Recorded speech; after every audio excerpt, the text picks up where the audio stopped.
Okay, good evening and welcome to the special meeting of the Board of Directors of the Bellevue School District. At this time, we will do roll call. Jay Norris. Christine Chu. Seema I just Serafan? Seema, can you hear me? Yes, we can. Go ahead. Okay, I just want to be clear that I'm sort of here. I'm in an emergency room and I expect the doctor to be coming back in very shortly. So I may have to step away here and there, but I'm going to do my very utmost to be as present as I can. So thank you very much for your indulgence. Thank you. That was Director Chu. And as she indicated, although we're still in roll call, I just want to make clear she had a very last minute family emergency and is doing all she can to participate. So continue with roll call. Seema Serafan. Joyce Shuey. Carolyn Watson. Superintendent Art Jarvis. Okay, at this time, I will ask our superintendent, would you please lead us in the Pledge of Allegiance?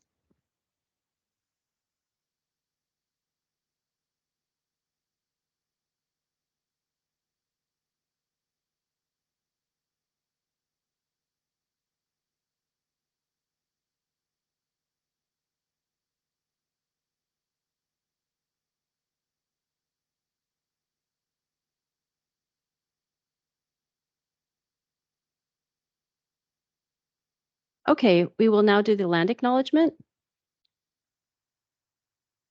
Vice President Shuey, would you like to do the land acknowledgement? If you prefer, I'm happy to. We do. We acknowledge that we are on the indigenous land of the Coast Salish peoples who have reserved treaty rights to this land, specifically the Duwamish and Snoqualmie tribes.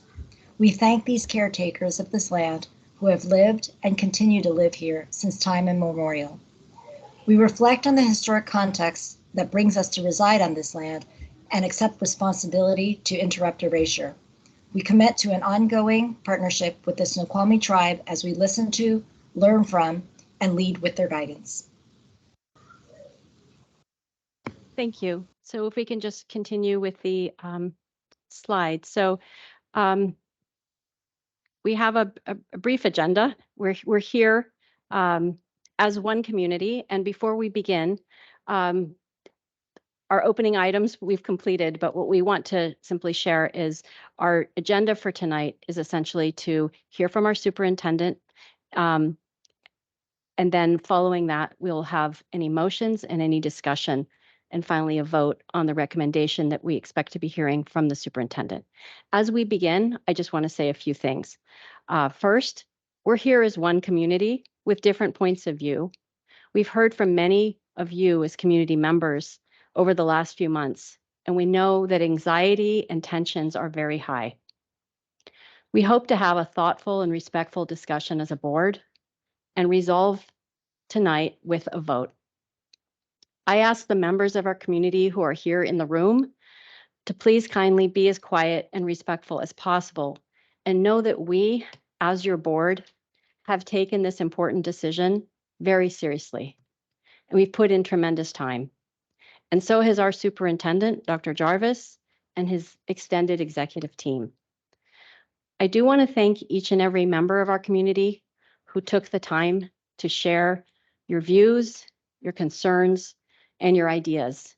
And I want to thank our superintendent and his executive team for their extensive work. But I'd also like to specifically thank my board colleagues who, as unpaid volunteers, have devoted themselves to ensuring that we do right by our students. We're united tonight by our commitment to the students and the children of our community. And as important as our decision tonight will be, how we come together and support each other afterwards is really how we should judge ourselves. So with that, I ask for to hear from our superintendent, Dr. Art Jarvis.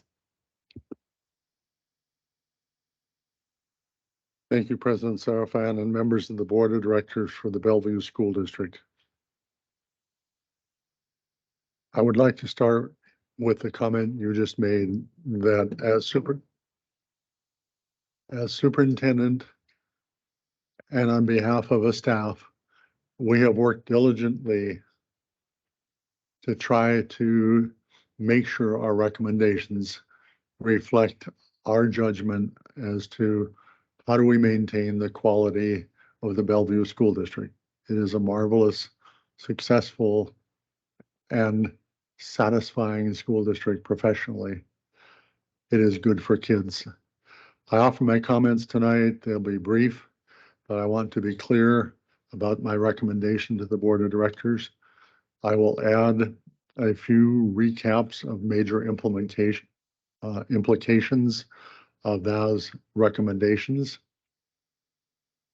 To begin, to you, the Board of Directors for the Bellevue School District, I reiterate my recommendation that 2 elementary schools, Wilburton Elementary School and Eastgate Elementary School, be consolidated beginning with the fall of 2023. Wilburton students will be distributed to Clyde Hill and Ennetai. Eastgate students will be transferred to Spirit Ridge Elementary School.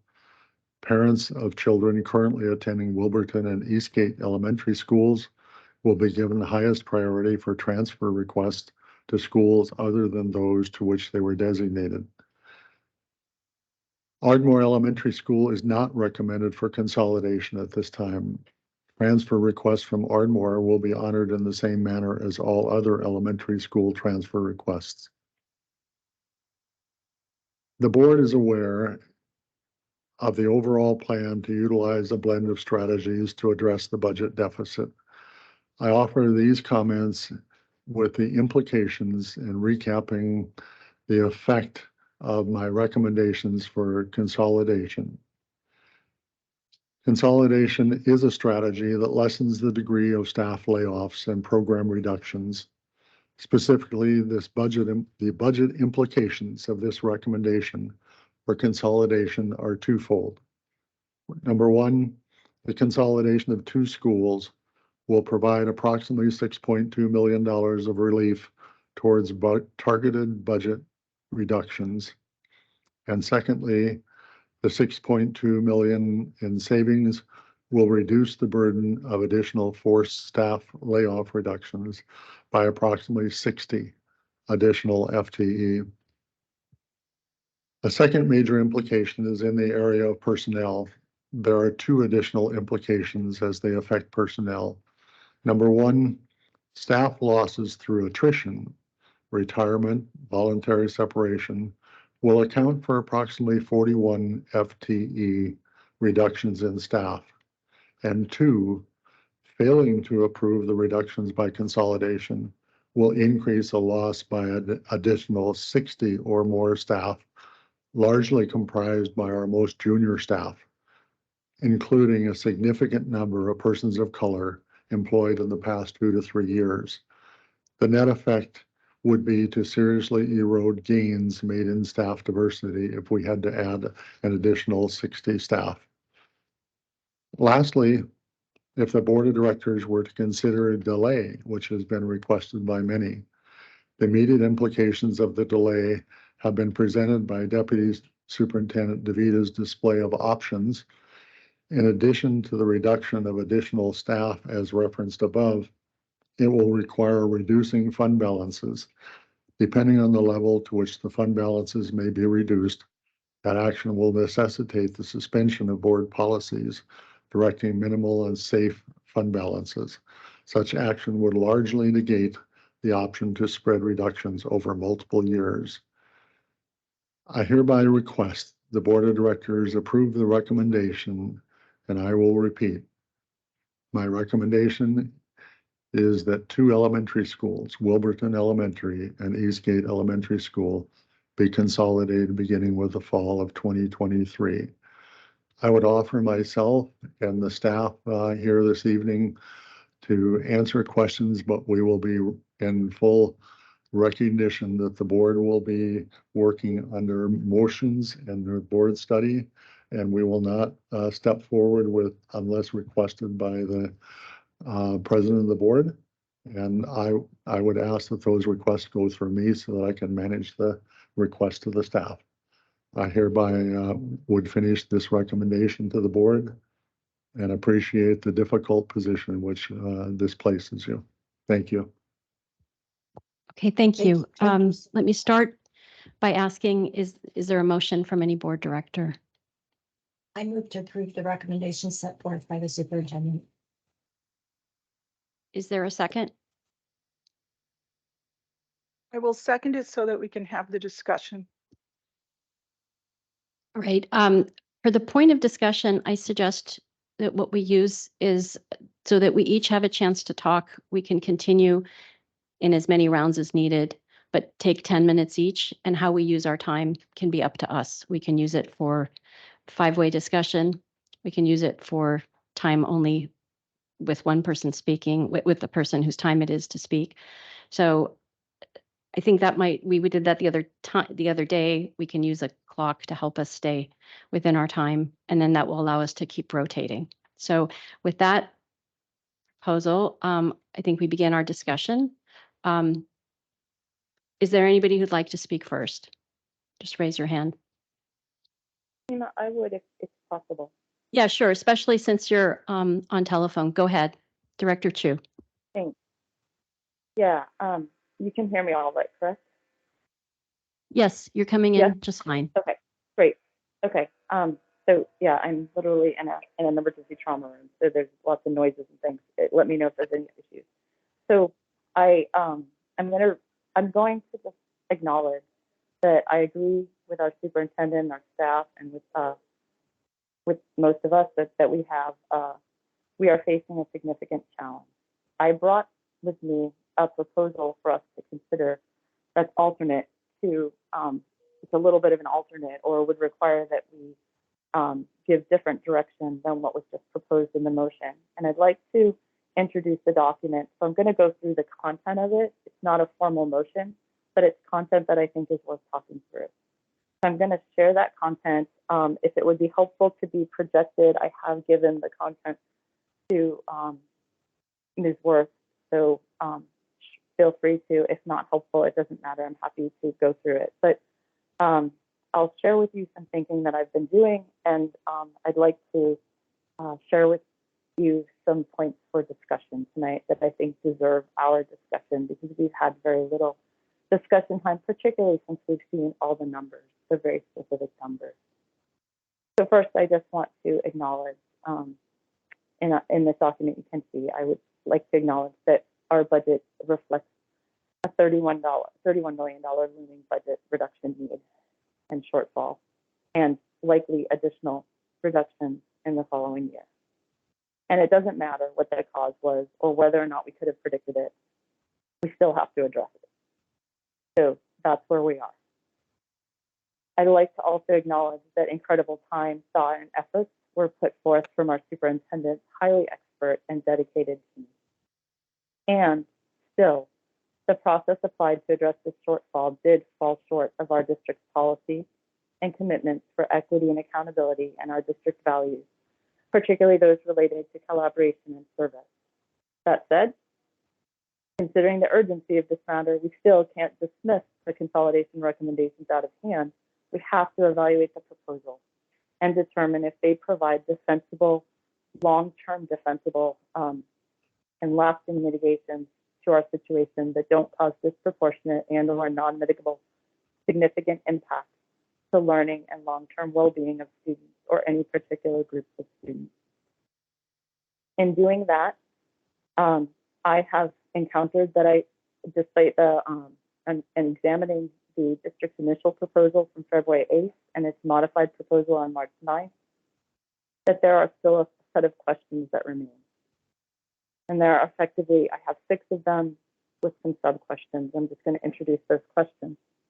First, are either of the proposed recommendations defensively equitable to students and families across our district?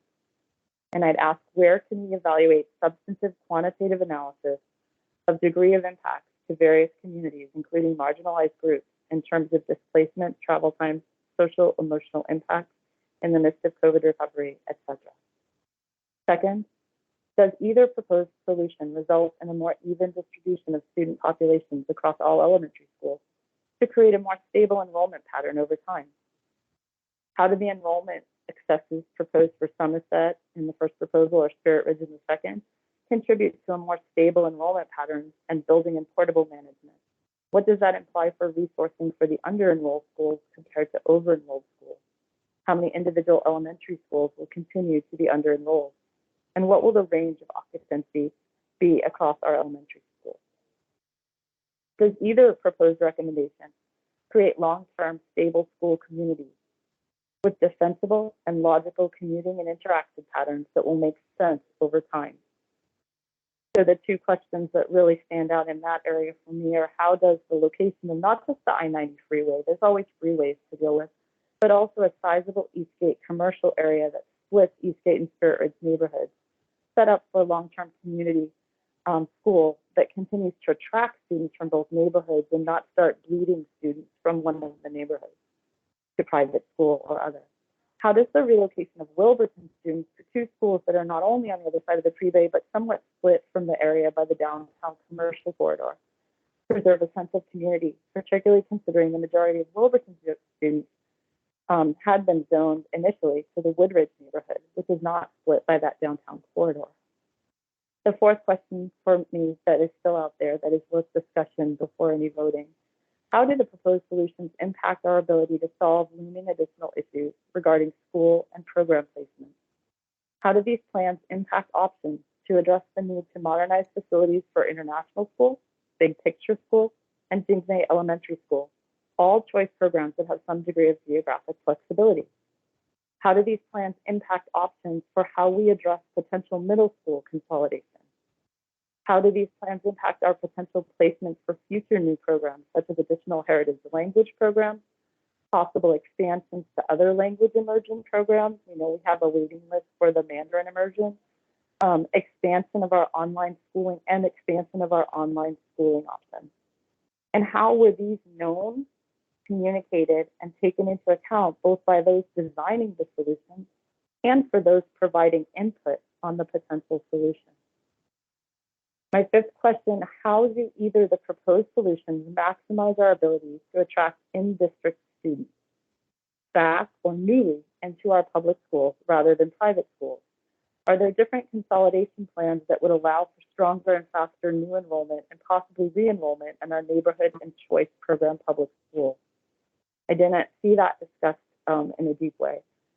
Six, have the data used, both demographic and otherwise, been adequately quality controlled through systematic review and with clear communication of any changes and or clarifications? Why is there remaining confusion around enrollment turnaround numbers for Woodridge? In what ways have demographic prediction models been vetted, and how do they compare to models being used by the City of Bellevue and its planning? And how might the completion of some current building projects, such as low-income housing project on Eastgate, impact enrollment? And what happens with the state legislature's efforts to expand affordable housing and density impact? So following is an alternate proposal that I think would allow us to significantly address our fiscal instability in productive ways, and also provide an opportunity to engage with stakeholders more consistent with our critical criteria review process. This would allow us to design a long-term solution accounting for the following in its process, design, and recommendations: equity and accountability with broad stakeholder engagement, maximum teacher retention, stability and distribution of enrollment across all elementary schools, maintenance of local school communities and manageable commuting and proximity issues, proactive, transparent, explicit consideration of additional school and program placement needs, time for data review and communication. Note that the school consolidation is only one of the budget cutting strategies applied to our $31 million shortfall. It's about $6 million. That's only 20% of our total cuts. There are $25 million of additional cuts separate from this school consolidation discussion that are being made. Each of these sets of proposed budgetary cuts noted presents significant changes that should be guided from the beginning by our critical criteria review and engagement process. The option that I propose is to effectively pursue option A as described by the superintendent, but not close the schools this year. What that would mean is we would eliminate the same staff that we would eliminate, the same positions that would be eliminated under consolidation, and then we would spread that out across elementary schools in a way that is manageable. Nothing else would change. There would be no additional cuts to certificated staffing, or anything of that nature. There are definitely pain points with it, but it would address the budget in the short term, and it would give us a chance. It would give us a chance to actually come up with a solution over time that that meets our needs in a flexible way, and it also is less permanent in the short term than the consolidation decision, so that if we need to make adjustments next year, we could make them, and we would keep everything in perspective. I can't see the timer. I don't know what I'm at. I'm probably over. You're not so over, I would just actually. You have a minute left, and because of where you are, if you need a few more minutes to speak, go ahead. No, I Okay. really just, I wish I weren't talking at people. I wish I were there in conversation. I really wanted to share this information. I don't think it's a panacea. I don't think this changes the world, but I think we've given our community the misimpression that this is the only set of cuts we'll be making, and whether or not we consolidate is going to impact whether or not there are staffing cuts. This may be the biggest thing that we have to say about certificated staffing cuts, but it's not the only thing that's going to cause staffing cuts. We have 25 million additional dollars of cuts that we are looking at making. Those haven't even been brought forth, and those are not dependent on the consolidation decision. So I know this isn't the perfect solution, but I do believe that it's a place for us to talk from, because the solution that we're proposing that's on the table right now, well, it may be a good fiscal thing, it does, it is rather permanent in nature, and it has a lot of liabilities that we won't have the opportunity to adjust for. And I had really hoped to converse with you guys about that tonight and dig deep into the thinking around that. I do care deeply about preserving our staffing for our kids. I do believe that's the heart of our program. But I think that this is a bigger issue than any of us have yet to understand. And yeah, we've got some processes that need to be handled in a different way than this one was, to deal with the 25 million in additional cuts. So that is my proposal that gives us a chance to pull all of this together in a more, the consolidation piece, plus the next round of potential consolidations in school placements and program placements, with all the information known by all the participants and with stakeholders participating, so we can adjust. Imperfect, but I hope that you guys have some interesting comments, and I look forward to hearing others. Thank you for your indulgence, my remote location. Thank you, Director Chu. I'm going to move to the next person. I thought I saw Vice President Shuey's hand up earlier. If I'm correct, we'll go ahead and go forward with Vice President Shuey. And if we can just, reset the timer. Thank you. Great. And Director Chu, our thoughts are all with you in the circumstances that you're in. Moment. This is a somber time, and I am heartbroken, like so many of you, probably all of you online, over the decision we face tonight. But we can't escape the reality that our enrollment has dropped from 21,000 to 18,000 students. That's a 14% decrease, which results in a nearly equivalent reduction in revenue. And we can't solve the $31 million gap with a bake sale. I don't mean to be flip, but we've put out a lot of ideas. We've thought about marketing, we've thought about talking about our programs, but it's not going to get us to the $31 million. We have to focus on expenses. We have very experienced, hardworking people at the district and throughout our community. No one has said, here's $31 million, problem solved. And even if they did, what would happen the following year? Acknowledging the realities, the administration has worked tirelessly over months with lots of know-how and lots of data to come up with the options. I'm proud to say that the staff proactively did so rather than putting their heads in the sand, because we've all seen districts around the nation that are not proactive and run into many more problems. Based on the enrollment numbers, school administration recommended looking at 7 schools. They invested their time, intellectual horsepower, deep data dives, and tiers into which schools and how to prioritize. They looked at enrollment numbers, capacity of each school, geographical location, and critical criteria. Now, we each may have thoughts about how that critical criteria could have been done differently or better, But in some, the district held multiple community meetings, made a proposal in February to consolidate 3 schools, held additional meetings, took additional feedback, read through thousands of emails, and ultimately put forward the recommendation of March 9th, which sits before us today, and which, as you heard from Dr. Jarvis, recommends the consolidation of 2 schools. I have concerns. We have risked that this may not be enough. It still requires us to dip into our reserves by $8 million. You heard Director Chu talk about we are looking for that other 25 million, and there is a proposal. That 25 million is pretty much across all 3 options for us tonight. But no one, and although I have concerns, no one has perfect insight into the future. And the recommendation, I believe, strikes a reasonable middle ground in the territory of the unknown and the ever-changing. Importantly, this recommendation maintains our educators and best supports mental health as compared to options B and C. Option B is to punt and delay, which would happen if we say we're not going to do it this year. In that case, we dip 11 million, additional $3 million into our reserves, and we would have to cut 30 educators just for the option of thinking about it longer and arriving at probably a worse outcome by that point.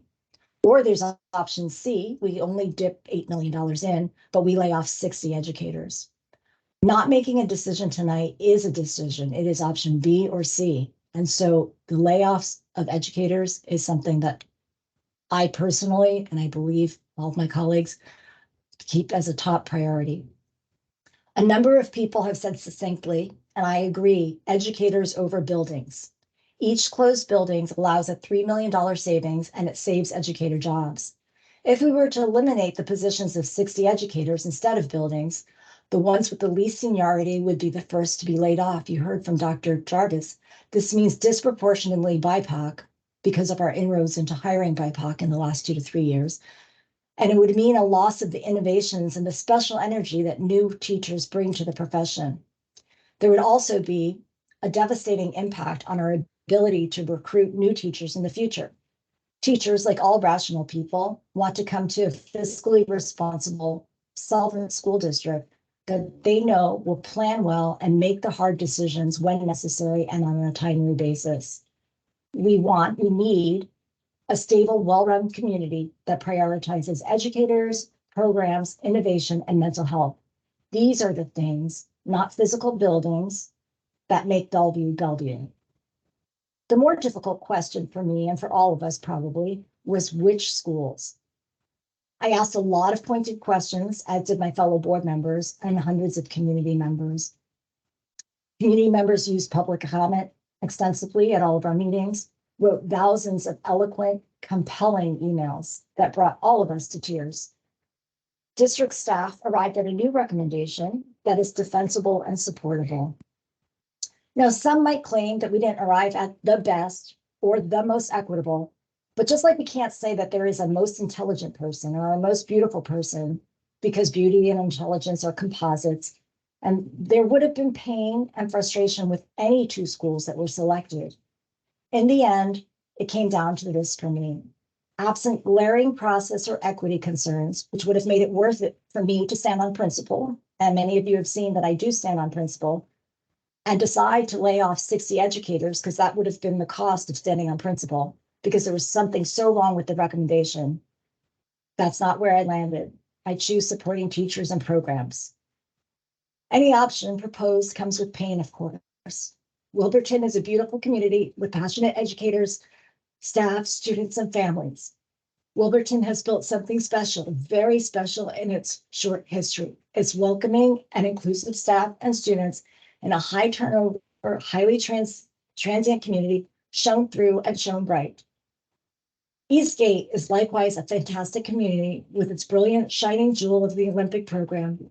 The Olympic program undoubtedly, and with testimonial after testimonial, serves neurodivergent children in an enviable world-class manner. And the respect for neurodiversity is clear in the way all children shine and love and learn from each other. To the Eastgate and Wilburton students, community members, educators, and other staff, you have my admiration, love, and support.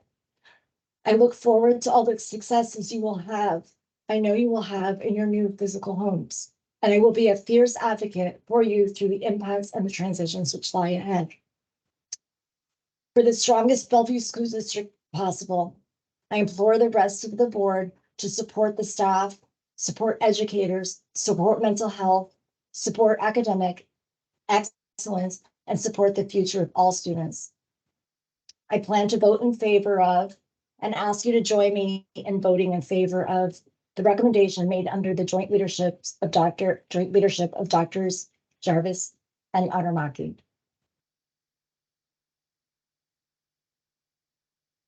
Thank you. Thank you, Vice President Shuey. You still have 2 minutes left, but you don't have to use it, so we can move on. But I just want to let you know that if you had any. Okay, so shall I move on? Or I Yes, think you finished your thoughts. Okay. I saw that Director Watson's hand is up. So would you like to go next, and we will reset the clock? Okay, thank you. Thanks. Go ahead. Well, in reflecting on the Bellevue School District, I know over the years we've had a lot of shared values and priorities with mission statement, but I think it's always boiled down to two things. Excellence, we were always known for our academic excellence, our excellence in helping all of our kids, and then equity. And equity is giving each and every kid what they need.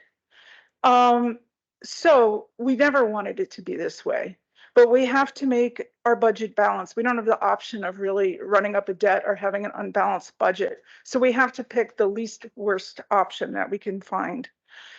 We have three tools in front of us: cuts of staff and some materials, including those at the central office. And I have been assured by our superintendents and deputy superintendents that they will be making cuts there as much as they can in materials, supplies, and central office people that don't touch our kids. The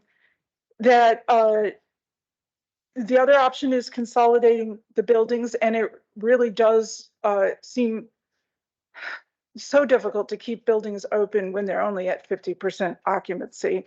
And then the last option is reserves. But if we keep drawing down our reserves, we don't have enough for the next year or the year after that. So I'm worried about the cuts of the staff destroying the excellence that this district is known for. When I first moved here, I was choosing between two houses, one in Lake Washington, one here in Bellevue. And someone came to me and said, it's a no-brainer, because at that time, Lake Washington did not have a 7-period day. I think they do now. And Bellevue had a 7-period day. And so if we wind up laying off all the staff and go back to a 6-period day, people will just naturally choose the district that has the 7-period day when they're moving in. We didn't have as many counselors. We didn't have assistant principals. So what I thought I would do for you right now is try to paint a little more of a picture, because I'm not sure everybody in this room's memories go back that far to when our elementary schools were staffed the way they will be if we have to cut. So I'm talking about a period that was maybe in the mid 2000s.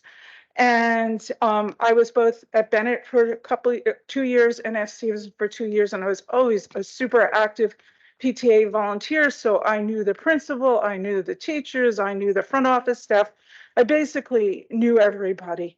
But boy, when you don't have those general school assistants supervising things, I found my kindergarten and another little girl wandering around the parking lot unsupervised because the little girl's mother had dropped her off and they just felt like they needed to go find the mother. You know, it's a miracle they didn't get run over. But that's because there's nobody out there supervising at drop-off, no staff available, because you'd only have like one GSA for the whole school. At recess, they'd send out a couple of hundred kids. They'd divide the school in half, one person to supervise the recess. Later at Stevenson, it was even worse with more kids. I literally walked across the playground and saw dog piles of kids piled on each other. And I asked the person who was out there supervising what this was. And she said, oh yeah, and they break their bones. And our principal has to call 911 more than often than you think, because the kids are breaking their bones at recess because there's not enough supervision. The principal is out there begging volunteers like me to go out there and supervise that playground. And you think you'll get volunteers, but when it comes right down to it, who wants to drive across town in the middle of the day and go stand around on a playground trying to get kids not to hurt each other? And then there was an incident where kids just threw stones at my kid. The principal handled it beautifully, but if we had more staff, maybe it wouldn't have happened in the first place. And then when it comes to not having a nurse, you get a nurse like 1 day a week, or maybe not even. She mostly has to do a ton of paperwork and can't be there to help your kid.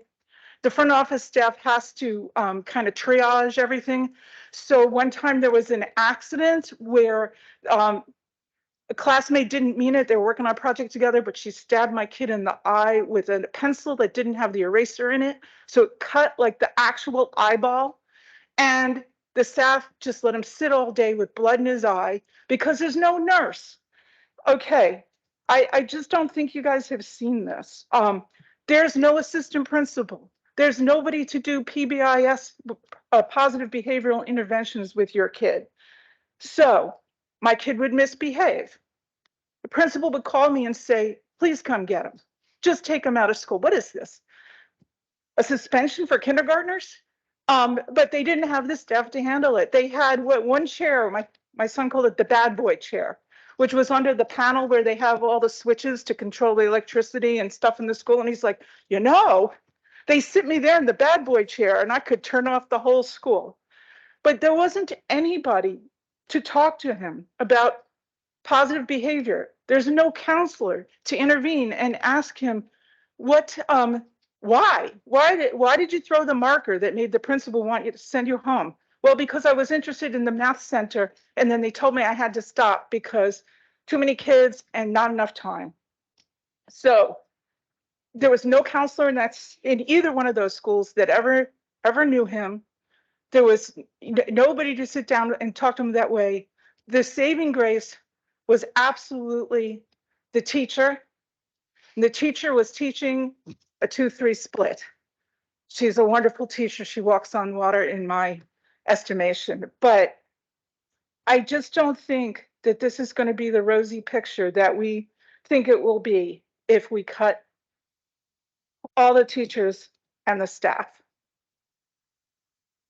So I'm really sorry.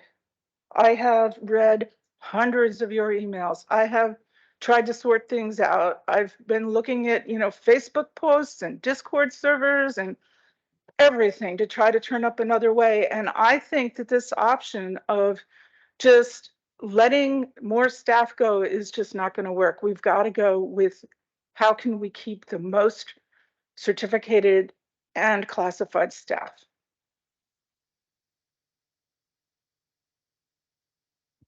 Director Aris, would you like to go next? And we'll reset the clock.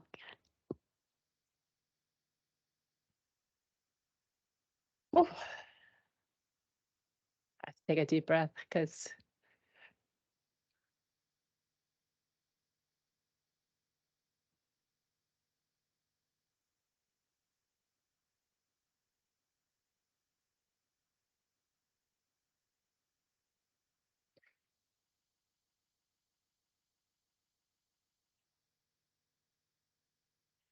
it's hard to follow when two people or three people have already shared emotional packed statements. And I promised I was not going to cry, but like many of you, if not all of you, I've lost sleep trying to come up with the best possible solution. There isn't. That said, I disagree with what's been presented. I racked my head with thousands of questions, read all of your emails, met with many of you, talked with many of you, virtually and in person on the phone. And I hear all of your questions and sorrows and pains, and I keep looking at the plans, and keep asking the question, is this really the best we could do? Is this the best worst case scenario? I still have a million questions. I feel like it's not answered. And honestly, I don't feel comfortable still.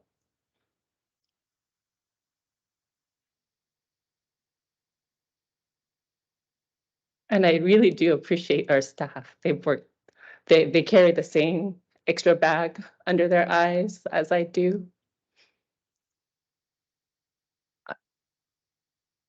But I try to put myself in the teacher's position. I try to put myself in our support staff.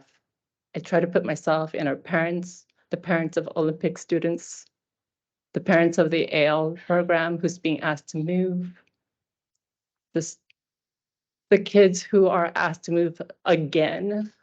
And I'm trying to justify, and I can't. I can't justify because I don't have all the answers to the questions I asked. There are too many balls up in the air. Still,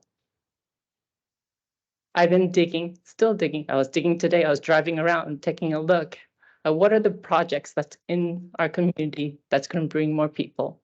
There's two that makes me go, One is the housing that's going to be completed end of this year, maybe beginning of 2024. That's on Eastgate.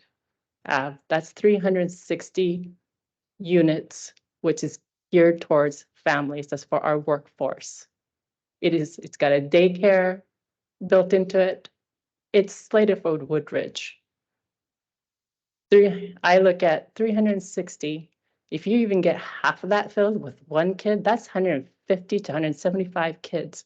If we put all of those AL kids into Woodridge, where are we going to put the 175 kids that comes out of that project? There's another one in Spring District. They already have a builder named. It's 500 units. With that, 280 of them for our 30 to 80 AMI. That's our workforce. Where are they going to send their kids if this close? I have many of these types of questions.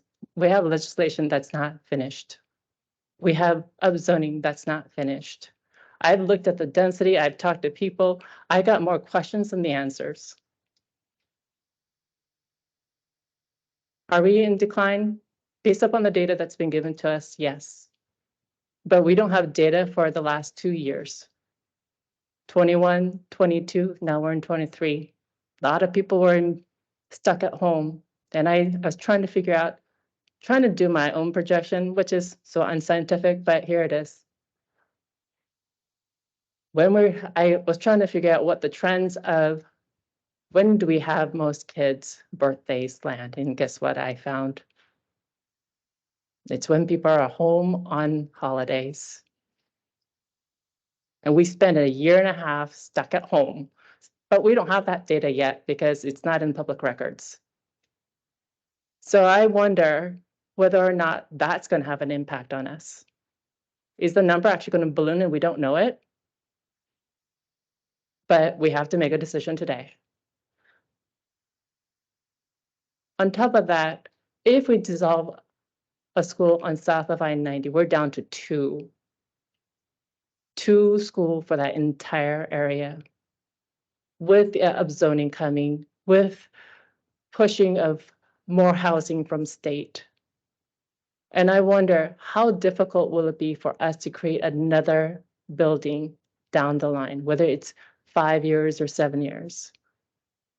I've asked the legislators, I've asked our city, I've asked as many people as I could. I've gotten an answer that it could impact us anywhere from 3 to 5 years as early. If that's the case, then how do I face the same kids and say, sorry, kids, we're going to move you again?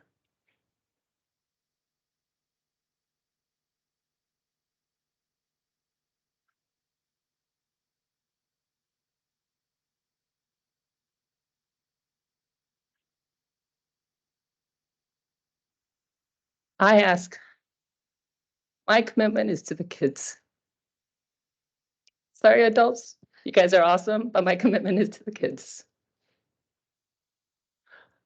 I cherish our teachers.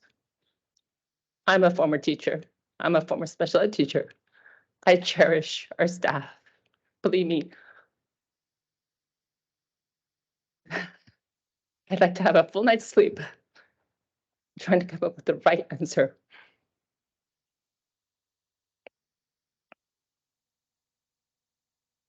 But my thing is, how do we do the least amount of harm to our kids?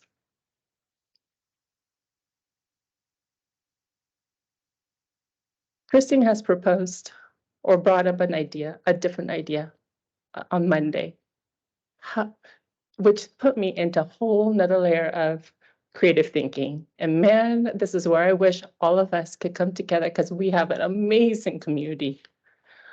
We have so much brain power in our community. I'd like to give our community another year to use that brain power. How do we bring all those kids who left our school district to private school or homeschool, bring them back? How do we, yeah, it may not stop the decline, but it may slow down the decline.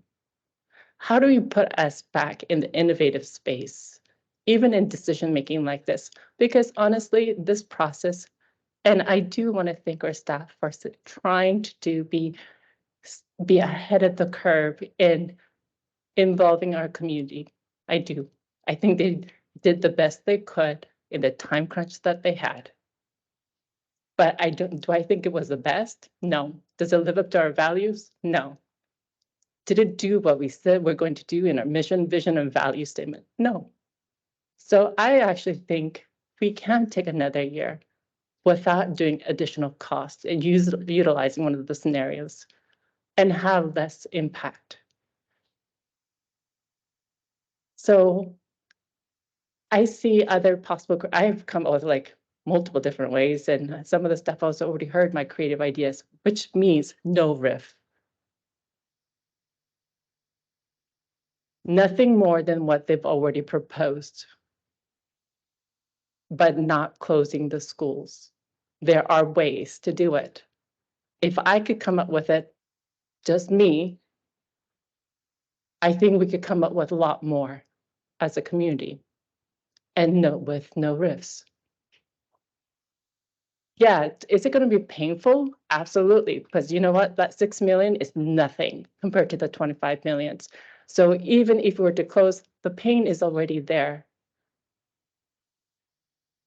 Why put all the burden on a small group of students when we all could share the burden together? Just a little.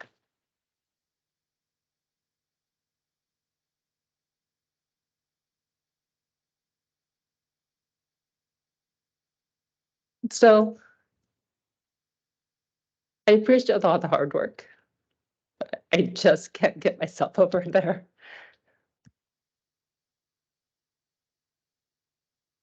Thank you, Director Aris.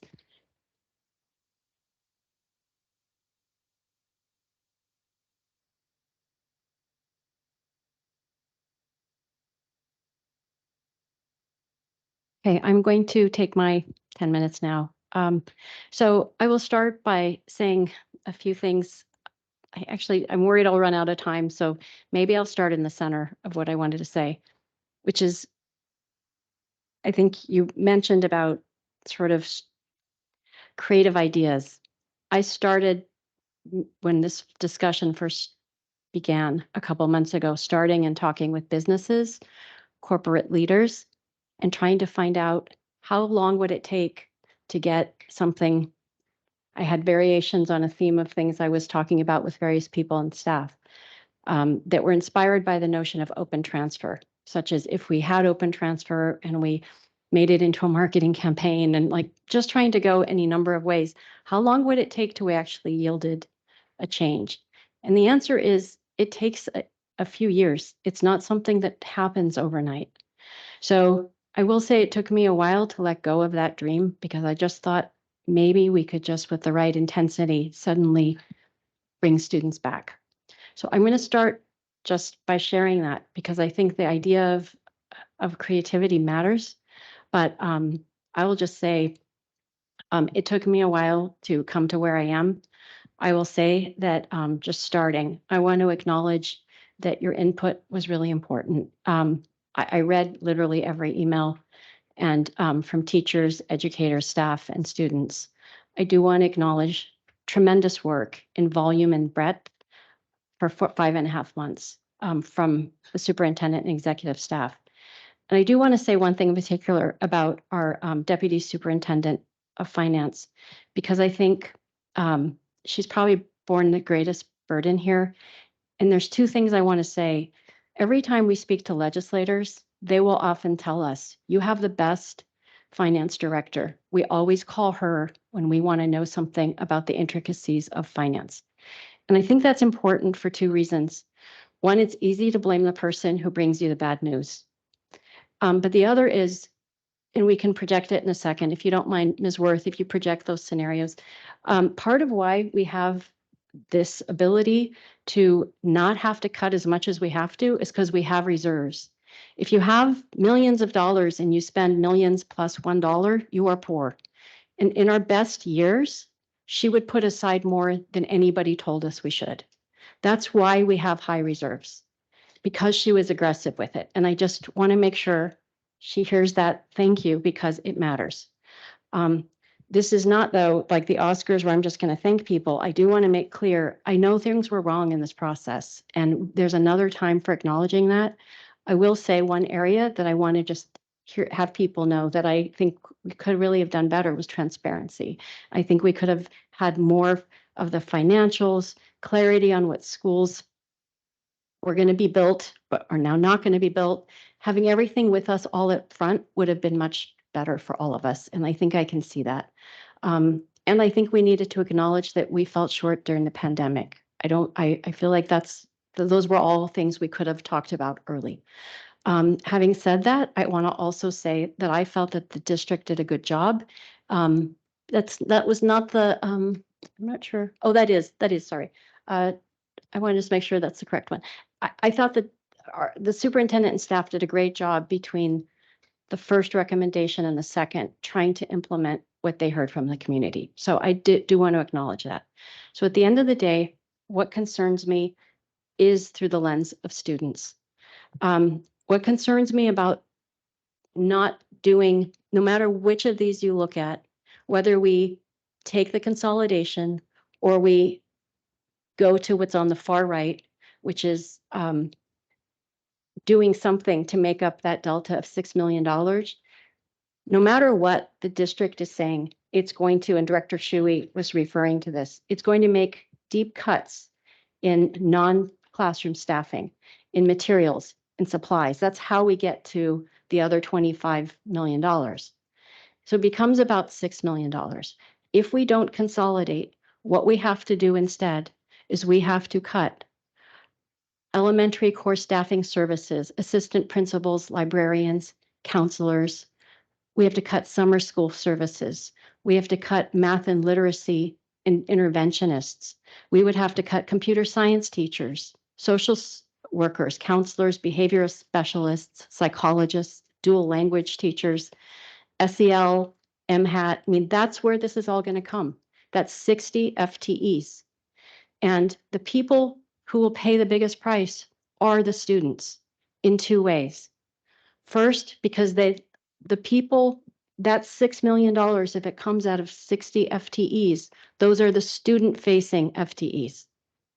And for every teacher or professional educator who's left behind, they're going to be more dragged down because they will have fewer colleagues around them.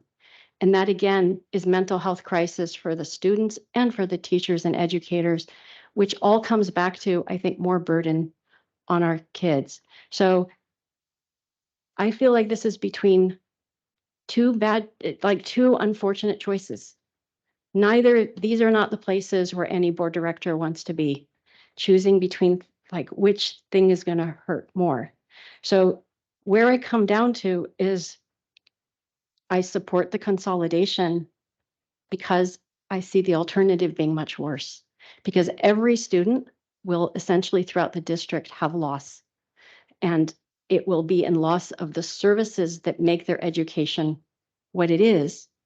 Even if we don't, meaning the kids could still be in the buildings at Eastgate and Wilburton, and they will have fewer of the services that made their education rich and made that a joyous place to begin with. And so that's why I don't joyously say, I can't wait to do this consolidation. It's quite the opposite. It's as I think each of us has struggled in different ways. And so no, this is not something I wish to do. The issue is if we don't vote for the consolidation, we either mortgage our kids' future further by dropping into our reserves even more than our board has agreed that we allow to. We have a policy that says we can't go below a certain amount. We'd be breaking policy to go into a perilously low reserve place. That's how we would make up. We just eat another 6 million. Or we would have to cut 60 FTEs on top of the 40 FTEs who we are assuming will leave through attrition. And I think that's a burden that's too high for our students because effectively we'd have 100 FTEs lost rather than the 40 we already will not replace through attrition. So for that reason, I would support the consolidation. All right, so we are now able, if we wish to, if anyone wants to call a vote, we can. I'm just going to pause for a second. Can we have I further don't want to vote. discussion, or are we saying I that was we're? hoping that we could have further discussion. Okay, Director Chu, why don't we take another, we can do another round of discussion. So we can set the clock again, and I'm going to suggest 5 minutes each.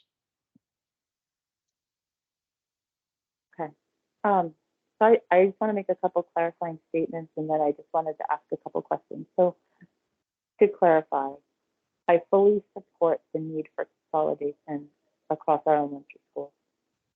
I see the declining enrollment, and unless there is a change that we see over time, we are going to need to do something about that. Can you, I Christine? support that need. Christine? Yes. Can you pause for a second? Can you find a different spot because you're coming across a little bit muffled and we're having a hard time hearing you. All right, I don't have much option. Can you hear me over here? I can Is this actually. any better? Yeah. Okay. So I want to be clear that I support the need for consolidation. I agree with what Tina said. The staff are the essence of our program, and I don't want to cut any more staff than we have to at all. The proposal that I put on the table that I had wanted to discuss with people tonight, although it doesn't sound like anyone came tonight to discuss, it really sounds like people came like they just made a decision and wanted to vote. And I have to say that that is a little bit disappointing because we didn't have all the financial numbers until literally like we were getting numbers on Monday. And that's just a few days ago. And being able to look at different options and specifics and what things could be, we didn't have the chance to do that. So I had hoped we'd have a richer discussion today. I agree that we are going to need staffing. Carolyn, the scenarios you painted are really important. The only thing I will say is I don't think we're necessarily going to avoid all of those things. When you look at what we're doing overall, it has nothing, forget the consolidation. There are other cuts that are going to be made in the millions and millions of dollar space that will impact staffing. And Seema, you were thoughtful and included a discussion where you wanted to acknowledge beyond the certificated instructors, the impact of other staffing on our kids. And I agree with you. And I would suspect that in many of those operational cuts that we're going to see, many of those positions cut, regardless of consolidation. So what I was trying to put on the table so we could have a discussion about was, what if we didn't cut anything different than what will be cut with consolidation? So those positions that you referenced, Seema, we will cut the positions. You can see it in the report from page 17. it talks about I think that's the place where we see what positions will be cut in consolidation from those two schools closing. And so the ratio of those positions to number of students is going to change no matter what. So that is why I wanted to have a discussion and see, like, do we really feel like this consolidation plan is the right one? And, you know, the timing, we could have involved our community more differently in this process earlier, and we chose not to. So I'm fully with everyone in the need to address the budget concern this year, not to dig further into reserves, to limit the impact on staffing and thereby kids. But I'd like to know why that leads to only this one solution, and why what I'd propose that could be distributed in a different way for just 1 year, and then after that we'd be moving to buildings. Why would that not be something that you want to think about together? That's all I want. I wanted to invite that question. If folks could respond a little bit, would be really helpful.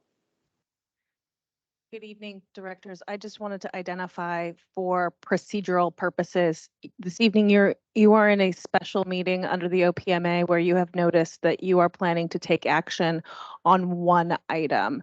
And as a reminder, under the OPMA, if you are looking to make changes to that one item, there is concerns associated with that with respect to the propriety So Shannon, of I'm going to items interrupt that you. are not.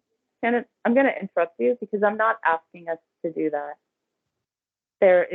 We have a motion on the table. I'm going to be voting on that motion. If we were to vote yes on that motion, we might have additional recommendations that go with it, or thoughts or asks.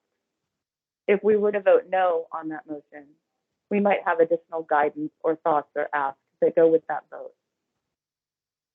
What I have proposed could be handled in multiple ways. And I'd like to have a discussion on it, not be told why it's procedurally something I can't talk about. So I'm hoping that I can hear a little bit from my fellow board directors about that idea and how they are thinking about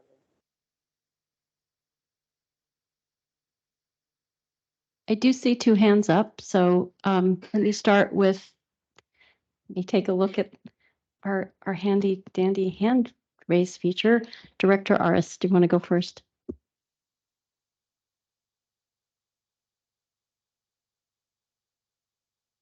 I think that was a legacy hand, but I do have some thoughts, but since it was legacy hand, I'll let someone else go first. Oh, I'm sorry. No, I meant to raise it. But Okay, okay, no problem. Director Watson, do you want to go ahead? Yeah, I was just wondering, could you go through the math on how that would work, Jane? Sure. So if you look at, one of the things that, yeah, but we do need to figure out how to cut our budget. And I understand the math that's been given to us. I also understand the scenarios, the best, worst possible cases based upon that. The best one is obviously based upon what was presented, is to close 2 schools. On page 17 of the proposal it gives you line items of how we're going to get to 3.1 million savings for each building. Instead of saying closing 1 school and take all that savings from 1 building, we could take that and distribute that over 18 buildings based upon the needs. So for instance, one of the line items is janitors. By closing the building, we'll have saved X amount of money because we'll no longer need 2 janitors. Okay, I can see that. How about we take that and distribute it over the 18 buildings, so that a building that only has 300 students instead of 600 students, do they need three janitors? Maybe not. Maybe we take 0.5 from there. We're asking the staff to be creative. This is where their expertise should kick in and look at where and how we could distribute the costs of the line items, only the line items of page 17. That comes to 3.1 million. I understand there are some things that if you're going to keep the buildings open, like the maintenance, you can't do anything about. So we're going to have to eat that. So we may have to dip into a reserve by extra million. I don't know. I don't know the exact number because I don't have all of the data. So, but the ones that we are, you know, I guess instead of having all the burden on that one building, why don't we share the burden over the two buildings? Here's another creative idea that I came up with, and you know, people may or may not agree on this, is that Wilburton capacity is 745. We have Jingmei, which has a wait list of over 100. I have learned that of many of those, if they don't get in on the wait list, they're going to go private school. Why don't we capture those who's going to go private school and keep them by opening up second Jingmei, maybe at Eastgate? Maybe we put. It's not ideal. Don't get me wrong, it is not the best decision because we need those classrooms for our general ed students too. Why? Because for our inclusion work, for our Olympic students to have space they could go into and be part of and build skill sets. So it is not the ideal program. But for now, to buy us time and grow and capture our community, it's a possibility. We maybe through this process, we grow the building so big, or two programs that's so big, maybe we want to build a Jingmei building back at where it's located, but make it bigger. So it actually has the capacity to address all the needs in the same way we did with our Spanish immersion. Let's look at this. We've talked about heritage language since last year. We've got 4 languages. I said right from the beginning, let's leverage that. I was told it's not going to make a dent, but then we rolled out our Arabic program and get what did we get? We get out of 125, 75 were from out of district. So what that tells me is that we negated ideas without really looking into it, really checking out all of our options. And we could have used this time to explore programs that could bring more students or students that are going private back to public. We are at an interesting junction as a district. We, at one point, when I moved here, I think it was about 27, 20 years ago, there were a lot more affordable housing. Now it's not. It's almost gone, if there is any. And so what does that mean? Our demographic is changing.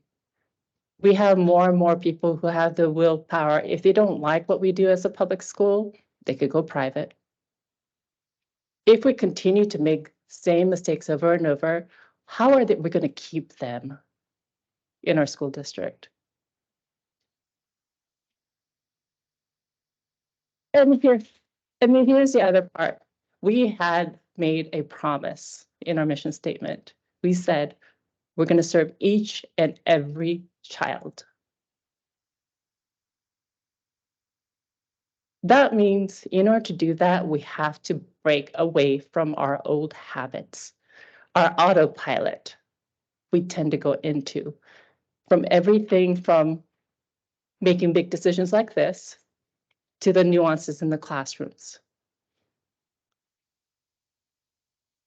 I appreciate our staff trying to go outside the box and doing the engagement, but in comparatively to what they did 3 years ago in trying to project the future, this is not the same level. And I think we could have done way better and more, where we could have actually looked at both ends. How do we manage our finances better, as well as cut, as well as grow? And I don't think we gave breadth and depth time to that. And so I think giving ourselves an additional year, yeah, it's going to hurt. Don't get me wrong. It's going to hurt. And it's not because of 6 million, it's because of the 25 million. Okay, I want to just be mindful, we're past the, okay. I think it started with Director Watson, but you kind of took it, so maybe I'll suggest. You could take my time. Yeah, so no worries, Director Watson. I just worry with the cuts across all the elementary schools in the district, how we prevent the scenario that I described having lived through with no counselor, no nurse, no para, no co-teacher, no, just no. But that's not 6 million though. No, it's not. It is not. Well, I don't think so. I mean, when we talk about splitting the resources of one school across two schools, you wind up in the same scenario. No, that's a false statement. If you take a look at this, so here's the thing, just look at the page 17. If you look at that, only that page 17, because that is 3.1 million for closing one building. Yes, there is one line item, one counselor. Okay, you know what? Whether we close it or not, if we close it, we're going to lose one counselor. We're going to lose one vice principal. We're going to lose, here, let me pull it out. I'll tell you exactly what they are. I'm having her pull up page 17, and I do think maybe after this discussion, we might want to ask the superintendent if someone wants to address that, because I think we are talking about,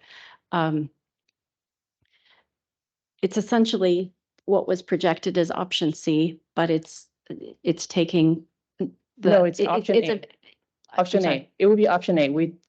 Instead of Yeah, closing two schools. understand. It would You'd be close- 6.2, right? Right, but you're talking about, so this is something the staff I know looked at, because essentially this is talking about how you would take a resource and split it across. And it has financial as well as HR implications. There are people on staff who the superintendent may wish to call on, who could talk through what impact it has both financially as well as what impact it has on staff and students. Because splitting resources like librarians or counselors across schools has both an HR implication. You have to pay for their time. So we're paying them for their Correct. travel time. That's less time with students.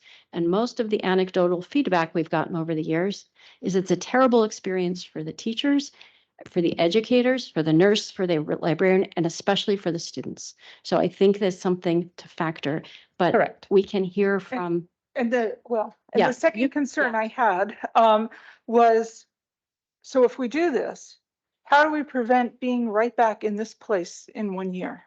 It gives us, here's the thing, we're buying ourselves a years of time. We're engaging the whole community from point A to point Z, every step of the way, transparency the way they want it. They get to help. We may be actually in the same spot, closing the same school, or maybe even more.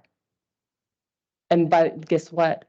No one could say we did it wrong.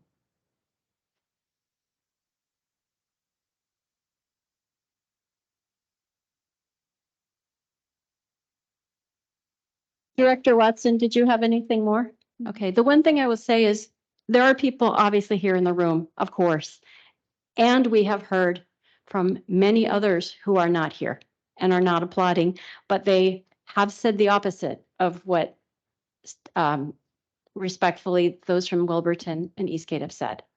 And many of them are families and students and teachers who are saying, we would prefer, painful as it is, the consolidation versus the other. So I'm not saying it, I am just saying, when we say the community, Correct. it is Correct. a And- variety of people, and Yeah. we need to factor that in.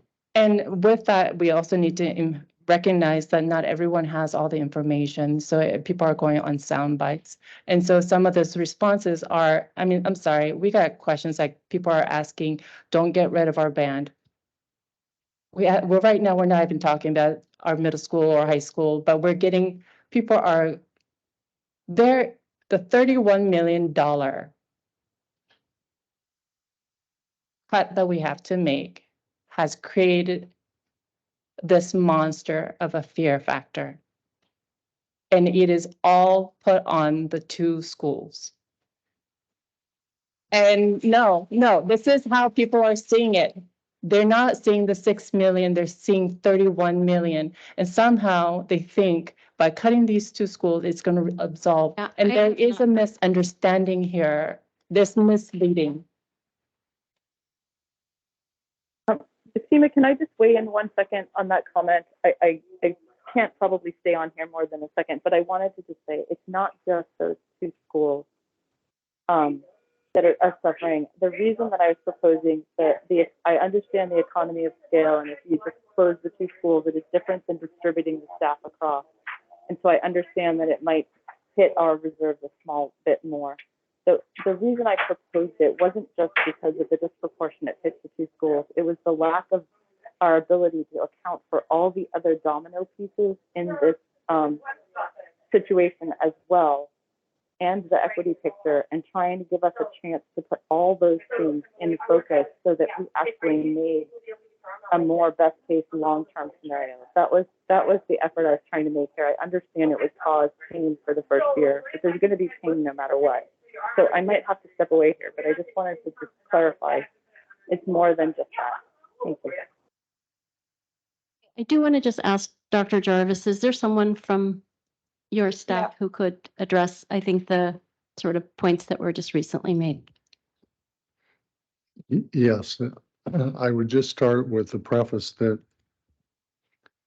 one of the earliest comments I made as we were talking about this was that what we wanted to try to do was to maintain the excellence throughout the district and not shave it in a way that it took away the excellence in order to maintain the 18 buildings that were not justified by the numbers. So in order to support the small and smaller schools and the number of schools, we had to literally start peeling away the various elements that made the district excellent.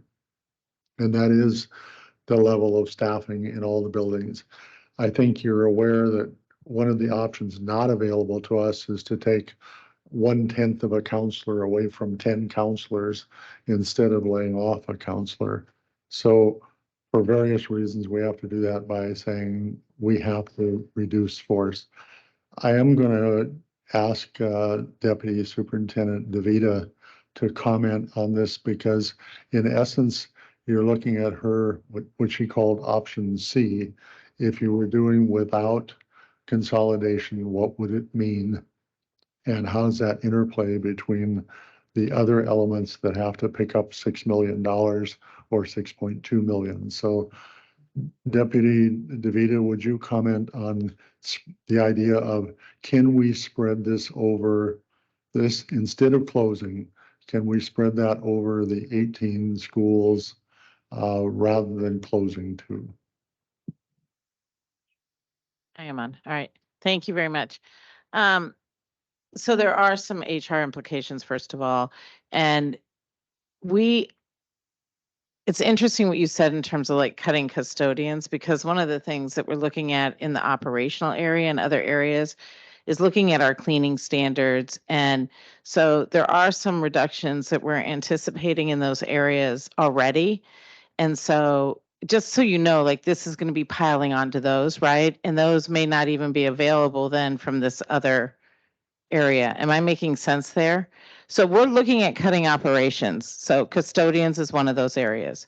So we're looking at our cleaning standards and saying, can we reduce those, still maintain our buildings, and thereby not have as many custodians across the entire district? So that would impact everybody from high schools all the way down.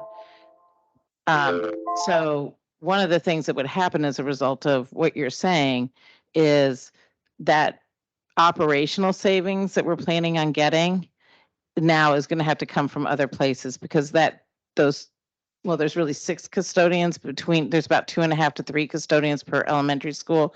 So now I've got 6 already that I'm going to have to deal with. And then the additional that I was going to get across all the schools is going to be cut into. Does that make sense? Yeah, that makes sense. But I'm glad you're clarifying that, because I don't want people to think that you guys already have this put in, but I don't have it all figured out. yeah, I I have understand. people working on it. I hear you.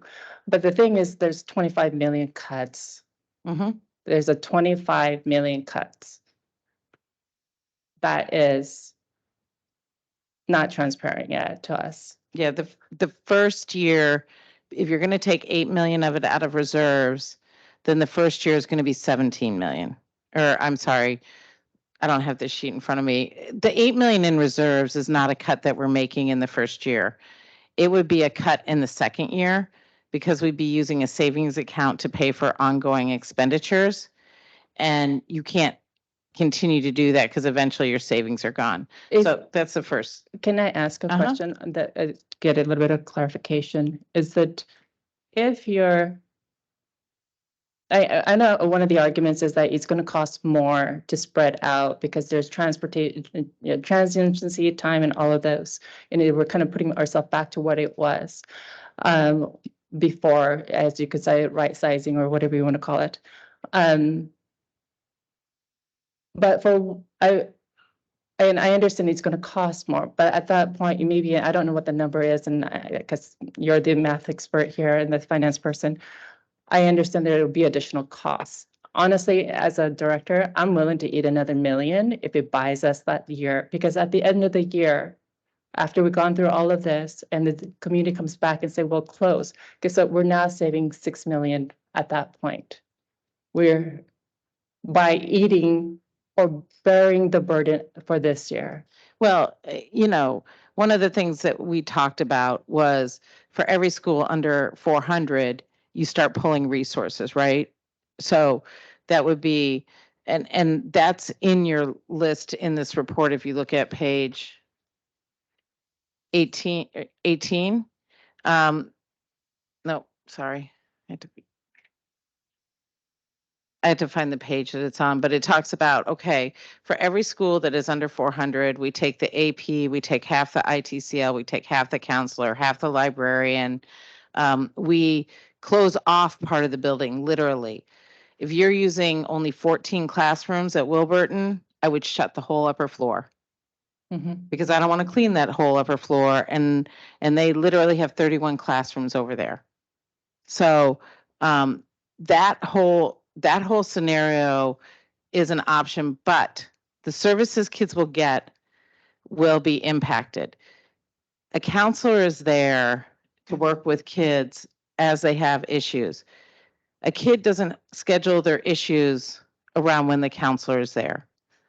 So if it's a Tuesday and a kid's having a blowout and the counselor's not there, I mean, and I'm not the best person to talk about those impacts. Honestly, I don't want to touch MHAT. That is the one space I don't want to touch. So but I guess what I would say is, like I said, I am in this space, you're in that space. You put on your creative hat and figure it out, but don't touch the MHAT and use that as. No, that wasn't even MHAT. We have a full-time counselor in every elementary school. So we would basically say, we have a full-time counselor, whether the school has 700 kids or 300 kids, or even less than 300 kids. So if you're gonna rationalize resources. Okay, so that's fair. Okay, so here's the thing.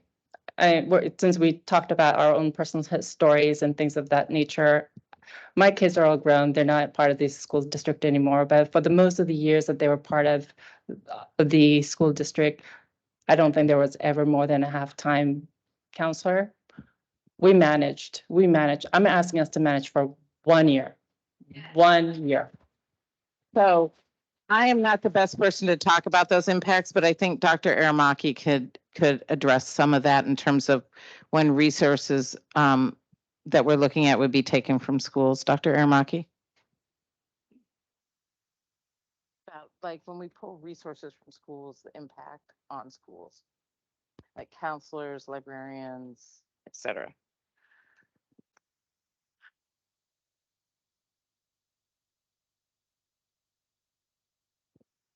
Okay, sorry about that. Yeah, so I guess the first thing I'll mention is I do appreciate the creativity and thinking because, like you said, Director Aras, all of us, I mean, we all have been trying to rack our brains about what else can we do, because this is the hardest thing to do. And so we have been, and when you first shared, you and Director Chu shared some of your thinking about, could we, instead of consolidating, take the 6 million that we were going to cut from the two schools and spread it across evenly. I think I was happy to go down that road with you and kind of think that through. because in theory, it's an interesting idea of having everybody share the load, while we wait and make the decision. But as I met with human resources and a budget, and we looked at the impacts of that, I think the things is it gets very complicated very fast and ends up adversely impacting kids all over the place. Because when you pull 2 FTE of counselors out, you can't just remove a 0.1 from each of the buildings or a 0.2 from each of the buildings. You actually have to cut the 2 least senior people.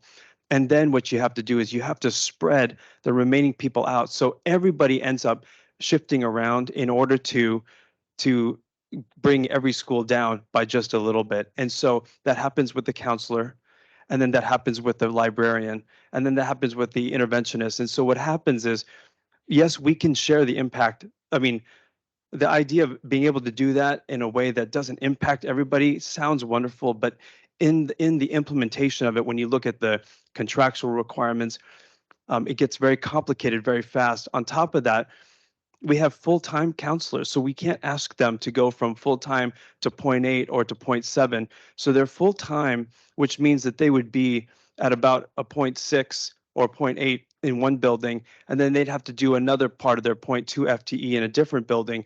But then per kind of our process with HR, when people have to travel, we lose 0.2 of their FTE in travel time and in planning. And so then you actually have even less time for them in the buildings.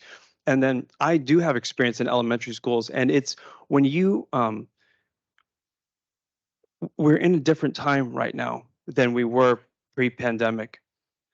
And so with elementary counselors, not every district has full-time counselors in their buildings. That is something that I deeply appreciate. Like you said, MHAT counselors at elementary and secondary, and our full-time counselors at the elementary schools. Coming out of the pandemic, I cannot fathom pulling counselors out of elementary schools, not even part-time, because we need them there the whole time. We need them there for tier 1 support, but we need them there for kids who need them. And so, I mean, the social, emotional, mental health impacts of our kids, it crosses every socioeconomic group. And so what I'm saying is, when we look at the impact of this idea that you have, which I think is a good idea to run down. I'm willing to run down every idea until the last second, but it's we would be shifting people all over the place. Some schools, some of you know this. I mean, some of you are in schools where you have a music teacher 0.6, and then you have another music teacher who comes just 0.2 to fill out the 0.8. Some of you are in schools where you have 3 music teachers, one's 0.2, one's 0.2, one's 0.4, because of the way the whole crazy specialist schedule works. And every year when we do the specialist schedule planning, the specialists are like, it is impossible to build relationships with kids across 2 or 3 schools. And so we know how hard that is. I'm not saying that we wouldn't do that if it was for the good of the organization, because clearly we are doing that so that we can provide art, music, library, PE to every single student in the elementary schools. But it is really hard. The idea of spreading it across the schools, I like it in concept in order to give us time. But when you look at how it would play out, the impact would be, in my mind, it would not be worth the benefit that we would get from that. And so I just want to put that out there. I also want to just say, and my time is up, so I'll leave it at that. We can keep going. Please finish your thought. I mean, I sort of forgot it now, so that's okay. I'll cede the time back. Thanks. So can I follow up on that? I understand that. I understand it's not going to be easy. I didn't say it was going to be easy. I didn't say it wasn't going to be painful. It is going to be painful. But the end result is a couple of things, a couple of gains that we haven't really talked about. One of them is, can we find another solution to keep Wilburton and Eastgate for multiple reasons? I wasn't planning on going down this route, but I will. I volunteered at Spur Ridge this year because my nephew goes there. It's a great school. But as I was thinking through all the options and impacts, I try to put myself in our Olympic students' kids' space. and what it would mean if they were to move to Spirit Ridge. My conclusion is it's going to be a rough transition, not because the community at Spirit Ridge is not good. That's not it. They're actually amazing people, but they're two different structures, and merging the two and learning from the process before we come to a place, it's going to be on the shoulders of those kids. And if I could find another solution and save them agony, I'd rather go that direction. Okay, I see Vice President Shui's hand is up. You may have had another thought there. So if I was wrong and I cut you off, Director Aris, were you still? Yeah, still there was speaking. one more. And here's the thing. We talk about being fiscally responsible. Well, there's another responsibility we need to keep too, and that is that we sit each and every student, and we work really hard to create two amazing programs, and one is at Wilburton. I don't know how many of you guys know, but one of the things when I learned, as one of the community members mentioned it during our hearing, is that our Wilburton has is IPP, which is inclusion practice. It is where we want to move to. In order to make that happen, they have UDL, Universal Design Learning. If you don't know, Google it, because that is something we should be it's part of the movement of creating equitable space. So we are really serving each and every student. It is something that the state is trying to push. We put it there and it's working. It took us a while to get this beast moving. You move that, no matter how hard you try to reestablish somewhere, it's going to be hard because you're trying to move it to another building that already has its own culture. With all the good intent, and it will be good intent, it will be almost impossible because it is cultural shifts that you're asking. And so I'm having a hard time swallowing that one because it was too much energy, too much time, too much passion, too much desire to make a success happen, and success is there, and we're looking at dissolving that. And I'm having a hard time wrapping my brain around that one. Vice President Shui. Thank you. Director Watson has her hand up too. Is that Yeah, why legacy? don't you go first? Go ahead. Sorry. That was legacy. I'm not going to say anything right now. Okay, thank you. We all want to have hope. I appreciate and respect that. But if we wait, we'll never get it right. Like I said earlier, we're always going to have some community members who have this perspective and others who have that. And people expand into the time allotted. Some folks will always have doubts. Thinking that we can compel staff to go back to the drawing board and come up with something better because we'll get additional people from the community and additional ideas is hopeful, but I don't believe it's realistic. We've had weeks to ask questions. We've got a seasoned group of professionals, administrators, and educators. Melissa is, as we heard, the best CFO in the state, and maybe more than that. Every time I've asked a question, quantitative or qualitative of her, she's put her finger on it, and that has meant a lot to me. She knows the answer. She knows what she's talking about, and she's really seasoned. Listen to Dr. Jarvis, and he has got 58 years of experience. Listen to Dr. Aramaki. It's time that we rely on our staff. We're a board of directors. We ask the questions. I think we've done a great job listening with empathy, trying to be creative, double clicking on things, triple clicking on things. But we've got a staff that we should rely on and support. And I'd like to call the question. Okay, so she's called the question. Okay. Okay, that means we take a vote. If we fail in the vote and we don't have, we don't successfully have a vote one way or the other, we go back. So,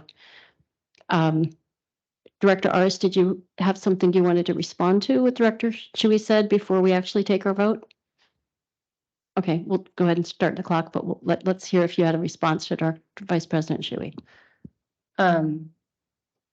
Joyce, I appreciate your comment. We do have a lot of expertise of years, but on paper, we also know that the expertise has put us in the same gridlock. Our result has been consistently the same. Our failures always has been the same, including this process. We've done maybe a little bit better because we said, as the directors, we said, please, please, please, please use the critical criteria. So we managed a little bit better. I'd like for us to pause and do much, much better. Take a sidestep. Believe in our community, because yes, they did give us lots of ideas, but do we actually listen to it? Do we really listen to it? Do we have time to listen to it and vet it? I did beg to differ.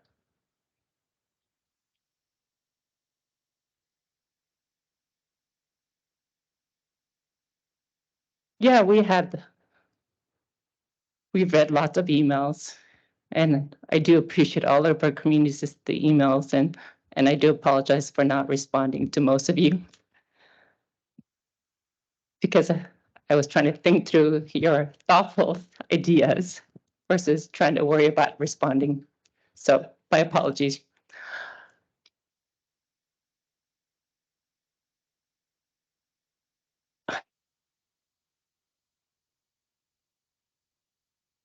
We have a system that says what we want to change, and I'm begging you to take a sidestep and believe in our community.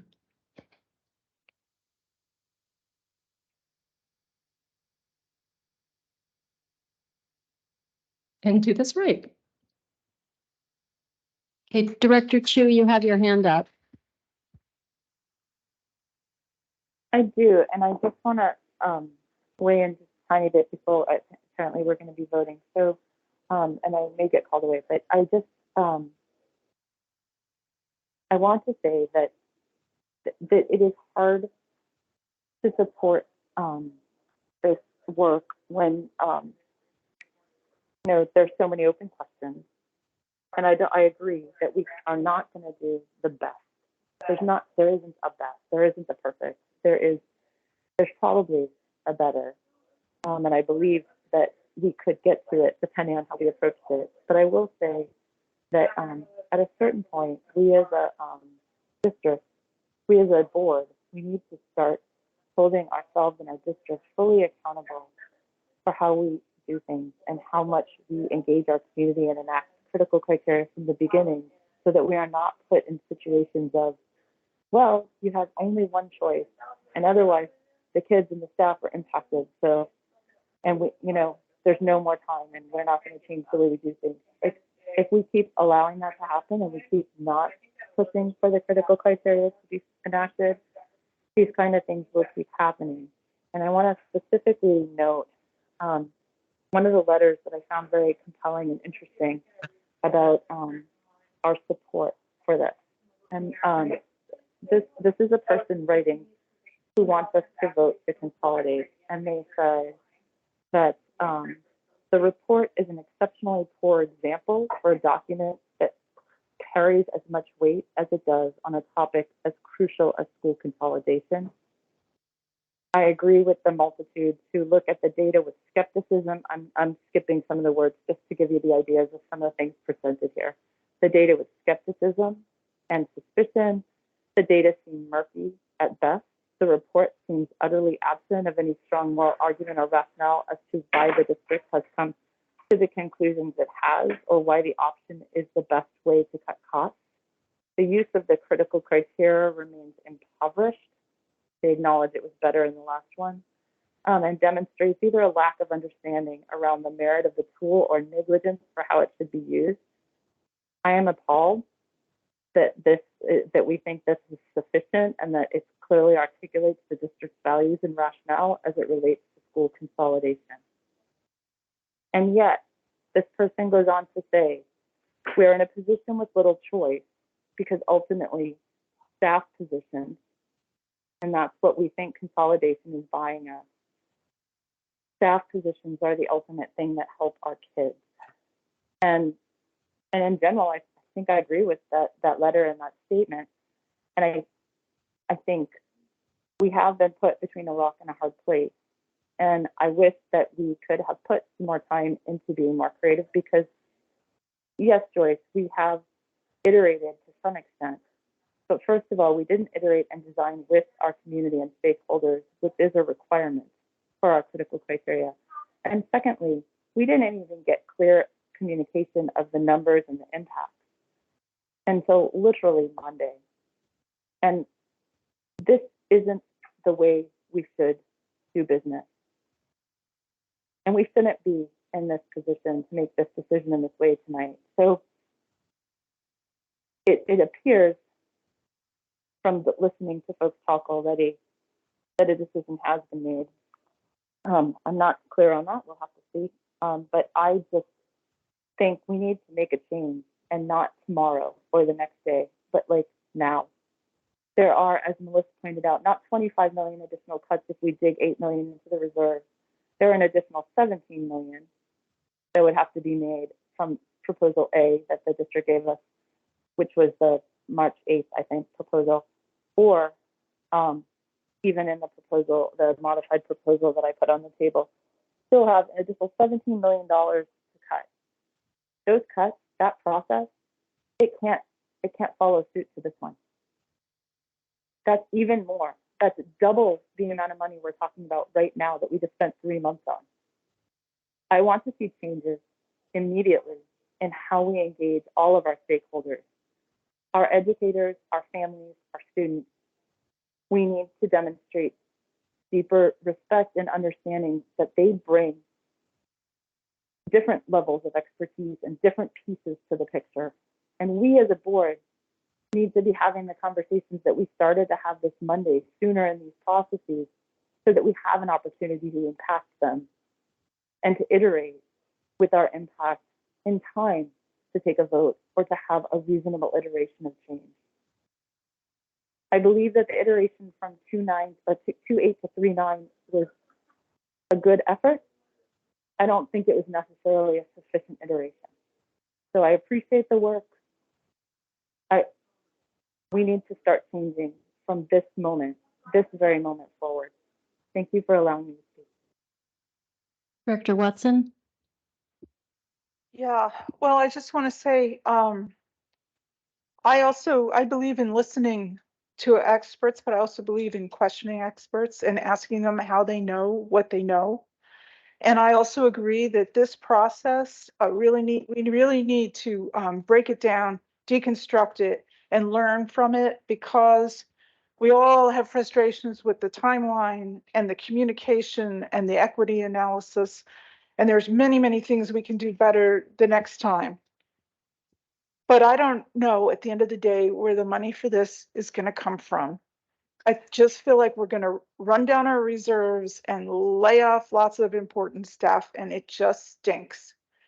But I do feel that another year we'll just have another year of division, one school against the other, everybody with signs, just more of this. So I don't think it'll get us anywhere. Unfortunately, I think we have to decide now.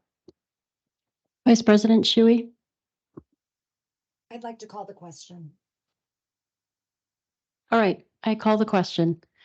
On the recommendation made by the superintendent for the consolidation as attached to tonight's agenda and articulated by the superintendent, I will start with Director Watson, and I'll go in reverse alpha order. How do you vote? I'll go reverse. So how do you vote? Aye. Vice President Shui? Aye. I vote aye. Director Chu? I'm going to abstain from this vote because I want to not go against our effort as a board, but I want to be very clear that we need to make a change starting from this moment on all of the rest of the work. You on this, abstain. Okay, budget. yeah, okay, thank you. Director Aris, how do you vote? I'm going to abstain. Okay, the motion carries. Can I ask you to please project the But I want to make a statement here.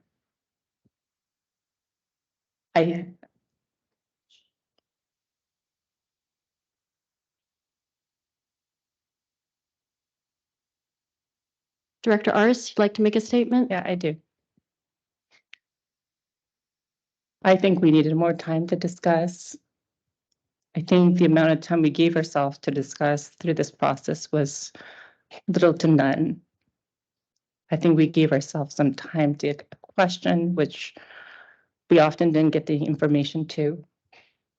And I hear you, Carolyn, and I appreciate you saying this has not been a good process. But I'd like to put this out there now that the voting is done. We said the same thing coming out of COVID. When I joined this board, we said, we need to take away the learning. We got to do better. And here we are saying the same thing again on a big decision.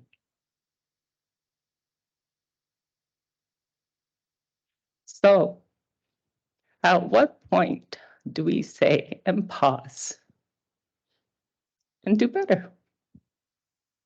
And just put for thought. Okay, well, we are adjourned. Our vote is taken.